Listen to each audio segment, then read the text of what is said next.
Now, golf hybrid clubs, similar to this Thomas Golf hybrid club I have here, they've been on the market now for quite a while, and they're not necessarily new to the golf scene anymore. But there's still a few golfers that are slow to adapt these into their bags, and certainly some golfers that could do with more than they have in their bag. Most golfers now probably just got one in, but some people almost have it in just because everyone else has got one in. And actually a lot of golfers could benefit from having more than 1, 2, 3, 4 hybrid clubs in their bag. Some people even adopt the entire set of hybrid clubs if they like the confidence-giving shape and how easy they find the ball to go up into the air. But a hybrid club can be quite a versatile club for a number of reasons in your bag. Let's just kind of cover off a few of those reasons. Now, initially people put them in their bags because they don't like hitting their long irons. So people might put a 3, 4 or 5 hybrid in their bag because they don't like those irons, and that's fine, that's a great reason. And then we can look at, well, what does that club then give us? So let's say, for example, my 5 hybrid here. My 5 hybrid I find quite useful if I'm playing into a long par 3. Now ideally par 3s are going to have bunkers around their front, relatively small greens, and something where we need to try and stop the ball on the green. So a hybrid club's perfect because it flies the ball in nice and high with enough backspin to bring the ball to a standstill on the green. Whereas a long iron equivalent might have been too low and rolling off the back of the green.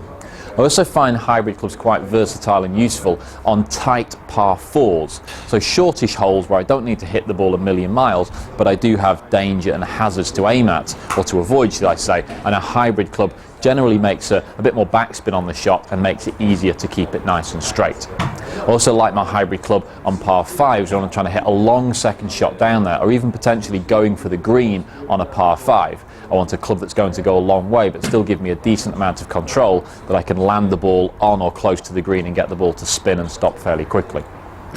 Now, other more sort of bizarre uses for hybrid clubs that a lot of golfers don't necessarily identify is they're great for bump and run shots. So around the side of the green, if you just need to pop the ball forwards and run it, the type of thing where a lot of golfers might putt from the side of the green or hit a 7-iron, a hybrid club is perfectly suited for that little bump shot around the side of the green, and then it trickles out towards the hole.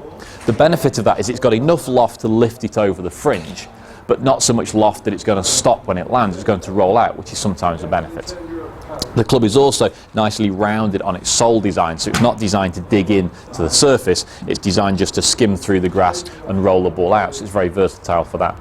I also quite like this club if I'm ever in the trees, which I am occasionally, and I can hit the club out nice and low and jab it forwards and get it running. And again, the sole design is such that it's not designed to dig into the surface.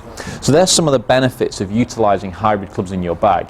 If you've got one in your bag, then that's great, but consider the options of maybe adding more hybrids to your game to ultimately improve your scores.